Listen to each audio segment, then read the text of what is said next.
In her never-ending quest to maintain relevancy and also to make her constituents think that she's actually doing something on her job, Mad Maxine is now revealing her plan to coax Republicans into supporting Trump impeachment. Now, before I get into the details of this report, if you are new to Next News, allow me to welcome you and invite you to subscribe by tapping that red button down below. But I do want you to be aware, YouTube has removed us from suggested videos, so you're one of the lucky ones who found us. Also, they're actively suppressing our reports. I don't know if you know this, but they're actually surfacing CNN and MSNBC in search results for daily news. So, consider this. Help us reach new people by telling your friends about Next News by simply sharing this report. Is a major ruling in a case involving President Trump's financial records, and it appears to be a win for House Democrats. NBC News Justice correspondent Pete Williams, I think, is ready to go for us now. Pete, if you are, can you talk to me about what we're hearing about this ruling? Well, I have the ruling here. I'm reading it now. This is a 2-to-1 ruling by a 3-judge panel of the Washington, D.C. Court of Appeals in favor of the House Committee on Oversight and Reform. This is the Elijah Cummings Committee. This is the committee that in April sent a subpoena to the accounting firm of Donald Trump asking for some financial records.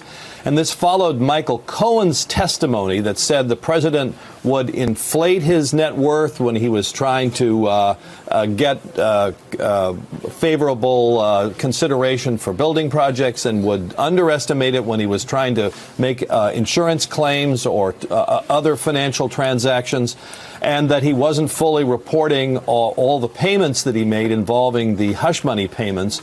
So the House committee subpoenaed records from Donald Trump's accounting firm. And the firm said, well, I'm sorry, we can't do that. And this went to court.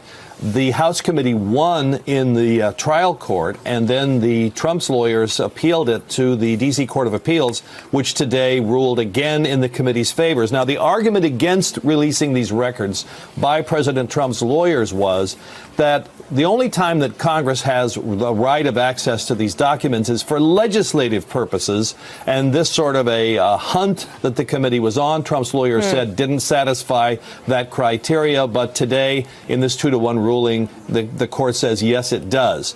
So this obviously, the Trump lawyers can try to appeal to the Supreme Court. They can try to get an injunction to or a stay on the judge's order to try to stop this.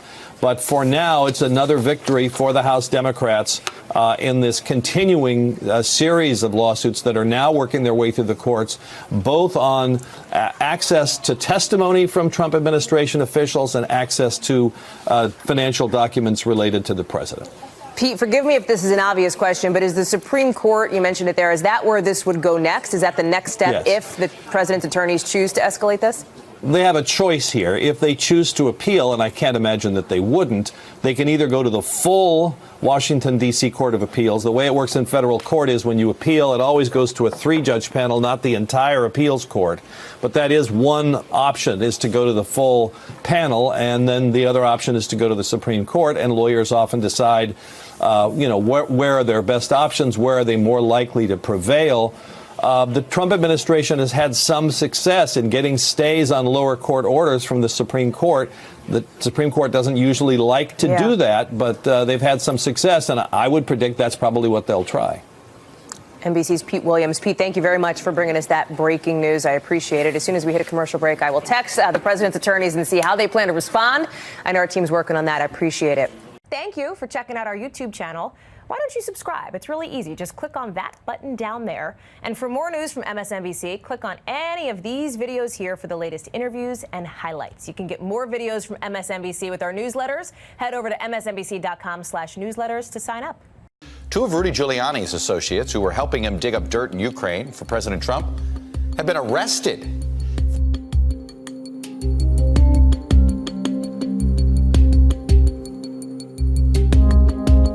Federal prosecutors at Rudy Giuliani's old haunts, the Southern District of New York, today indicted 2 of Giuliani's associates, Lev Parnas and Igor Fruman. They're 2 foreign-born businessmen and donors. They were charged with carrying out a campaign finance scheme that involved funneling money to U.S. politicians and Trump's super PAC in an effort to influence U.S.-Ukraine relations. Moments ago, while speaking with reporters at the White House, the president denied knowing either man, despite acknowledging that there may be a photo of them all together, which there is. I don't know those gentlemen. Now, it's possible I have a picture with them because I have a picture with everybody. I have a picture with everybody here. But somebody said there may be a picture or something where at a fundraiser or somewhere. But I have pictures with everybody.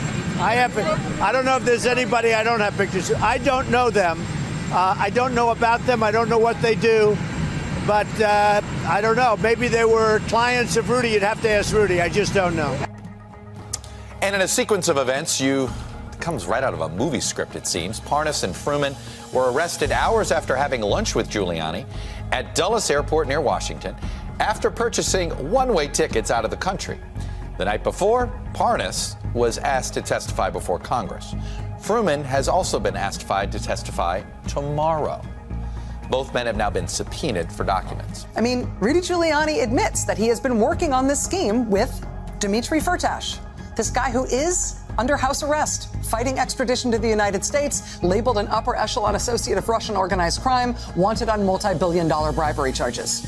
Giuliani admits he's been working with him and getting his best anti-Biden stuff from him. He also admits that he has been working with Paul Manafort, who is a federal inmate, the president's campaign chairman, currently serving a 7+ year sentence in federal prison on fraud and conspiracy charges. Next week, Democrats will take the stage in Ohio for the fourth debate of the 2020 presidential cycle. 12 Democratic candidates will face off, making it the largest presidential primary debate in history. And next month's debate on November 20th will be in Georgia, hosted by MSNBC alongside The Washington Post. Joining us now, Chairman of the Democratic National Committee, Tom Perez. Very good to have you on the show. It's always great to be with you. We're looking at a number of issues.